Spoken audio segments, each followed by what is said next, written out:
तो भाई ईएमआई हमारा फिनिश हो गया। बस आखिरी का जो टॉपिक मैंने थोड़े वो बता दी थी थ्योरी किसकी, अपने जो ट्रांसफॉर्मर है उसके न्यूमेरिकल कर लियो, फॉर्मूला बेस्ड आते हैं वो देख लो, कोई खास चीज है नहीं। तो अब पढ़ रहे हैं एसी। एसी क्या है यार, एक क्वेश्चन ही है किसका, ईएमआई का। तो ईएमआई पढ़ाते टाइम मैंने बताया था कि एसी जो है वो ईएमआई का एक बस क्वेश्चन है, सिर्फ एक स्पेसिफिक केस है ईएमआई का, उससे हमने एसी करंट डेवलप कर लिया, अल्टरनेटिंग करंट वही हमारे घरों में आ रहे हैं। तो देखते हैं अब यानी फर्क क्या है एसी और डीसी में। जो इलेक्ट्रो में और करंट इलेक्ट्रिसिटी में हम पढ़ेंगे वो क्या पढ़ेंगे, डीसी करंट। तो सबसे पहली बात तो यही है, एसी और डीसी में मेन डिफरेंस क्या है वो देखना है। सबसे बड़ी दिक्कत तो यही आती है बच्चों को। भाई साहब सबसे आसान टॉपिक है एसी, ये समझ लो आप, सबसे आसान। देख पहला देख, करंट की वैल्यू टाइम के साथ चेंज हो रही है तो हम सोचते हैं कि एसी है, जो आपका सोचना बिल्कुल सही है। करंट भाई साहब कांस्टेंट है, हम इसको डीसी समझते हैं, बिल्कुल ये डीसी है। इसमें हम क्या कहते हैं, करंट चेंज हो रहा है तो ये एसी है, करंट चेंज हो रहा है तो ये एसी है। यहां तक ये तीन ठीक सोचते हैं हम। ये इस जगह पे हमने गलत प्रेडिक्शन करी, ये एसी नहीं है, एक्चुअली क्या है, ये डीसी है। क्यों डीसी है ये, एसी और डीसी का जब डिफरेंस करते हैं ना हम, तो मेजर जो डिफरेंस होता है एसी और डीसी में, मेजर डिफरेंस ये नहीं होता कि भाई कांस्टेंट है तो डीसी है। करंट की अगर डायरेक्शन चेंज नहीं हो रही तो वो डीसी है। इसमें करंट चेंज हो रहा है, करंट की वैल्यू वेरी कर रही है टाइम के साथ, ठीक है भाई, मैक्सिमम हो गई, मिनिमम हो गई, लेकिन डायरेक्शन चेंज नहीं कर रही, पॉजिटिव ही है। यहाँ पे क्या हो रहा है, नेगेटिव में जा रही है, यहाँ पे पॉजिटिव में है, यहाँ पे नेगेटिव में जा रही है। तो ये दोनों तो एसी है, ये दोनों क्या है, डीसी है। तो याद रखना ये जो है अपना डीसी है।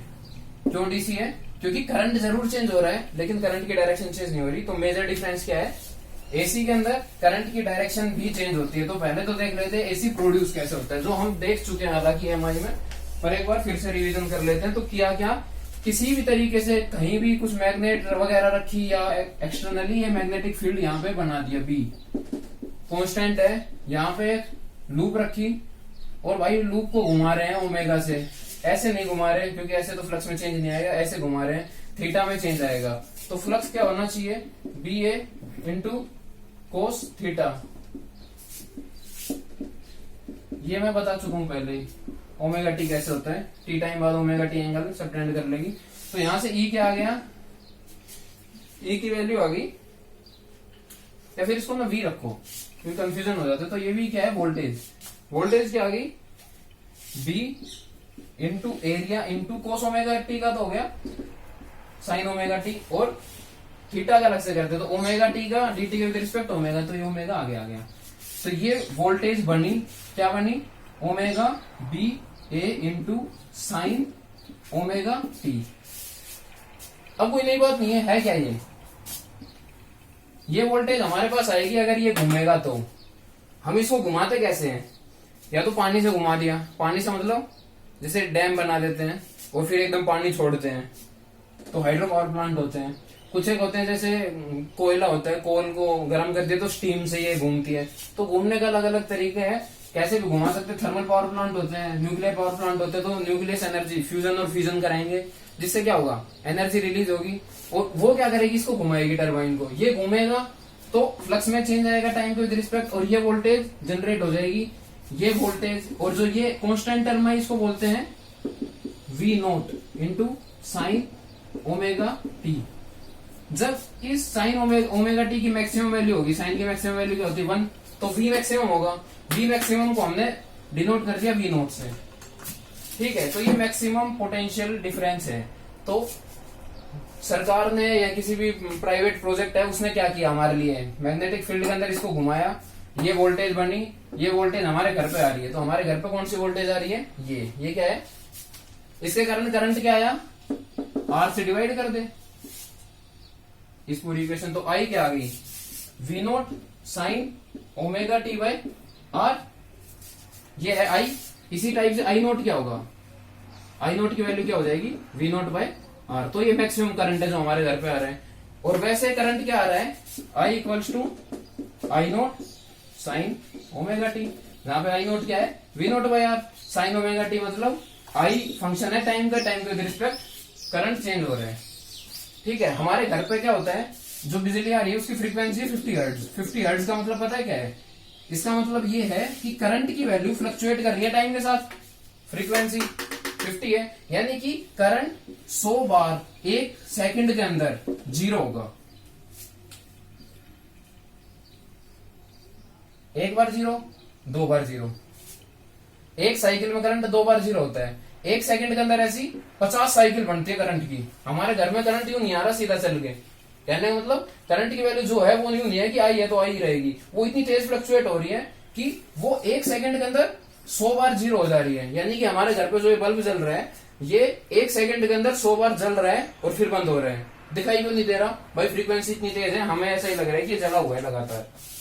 तो इतनी बिजली आगे से आई, इतने वोल्टेज आई, इतना करंट आया। ये मैक्सिमम करंट है V0 बाय R, और V0 जो है वो मैक्सिमम वोल्टेज है जो घर पे आई। तो आसान सी बात है यार। हमने क्या क्या सीख लिया? V equals to V0 sine omega T आ रही है, I equals to I0 sine omega T आ रही है, V0 की वैल्यू क्या होती है ओमेगा बी ए। बस इतनी सी बात है। I0 की वैल्यू क्या होती है V0 बाय R। क्या नई बात है? कुछ भी नई बात बताइए तो बता। ठीक है भाई। तो आई एवरेज हमने निकाली एक साइकिल की। मान ले भाई यहां कुछ अलग वैल्यू थी, यहां कुछ अलग थी, यहां कुछ अलग थी, यहां कुछ अलग अलग अलग अलग अलग पूरी साइकिल बनी है। तो आई एवरेज कितनी आएगी पूरी साइकिल की? तो वैसे तो पता चल ही रहा है जीरो आएगी। जितना करंट पॉजिटिव में बहा उतना ही नेगेटिव में बहा, तो एवरेज करंट कितना फ्लो कर रहा है? जीरो।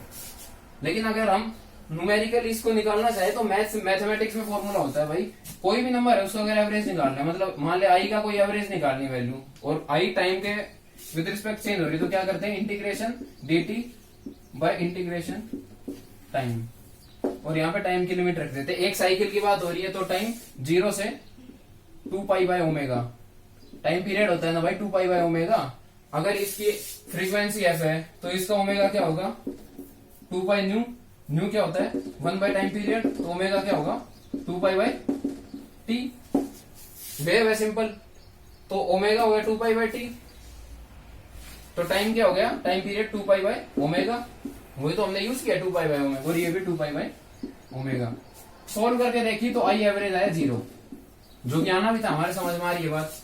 तो इस चीज का तो बस हमें यही है कि एक पूरी साइकिल के अंदर टोटल करंट, एवरेज करंट कितना आया। करंट ये है, टाइम के साथ चेंज हो रहा है, एवरेज एक साइकिल का 0। कोई मेरे से ये कहे आधी साइकिल का बता, आधी साइकिल का क्या करूंगा? 0 तो आएगा नहीं, नेगेटिव की हमने हटा दी, तो टाइम आधा का मतलब हो गया आधी साइकिल पाई बाय ओमेगा, और पाई बाय ओमेगा।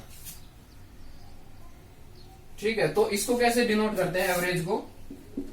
आई, ये तो हो गया 0 पूरी साइकिल के लिए करंट, और इसका ये क्या मतलब हो गया? एवरेज। एवरेज निकाल रहे करंट का, नीचे लिख दिया हाफ, हाफ साइकिल के लिए। इसकी वैल्यू क्या आती है? 2 I0 बाय पाई। ठीक है, ऐसी v का भी ग्राफ यही बनता है, क्योंकि v का भी फंक्शन तो साइन ही है, तो साइन का ग्राफ तो यही बनता है, पल्स। तो v की भी क्या होगी? v की भी एवरेज वैल्यू क्या होगी? 2 V0 बाय पाई। तो ये हो गया हमारे पास एवरेज वैल्यू।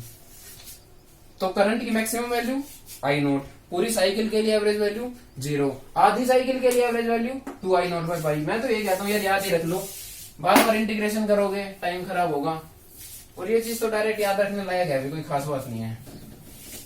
अब आगे भाई एवरेज वैल्यू, एक होती है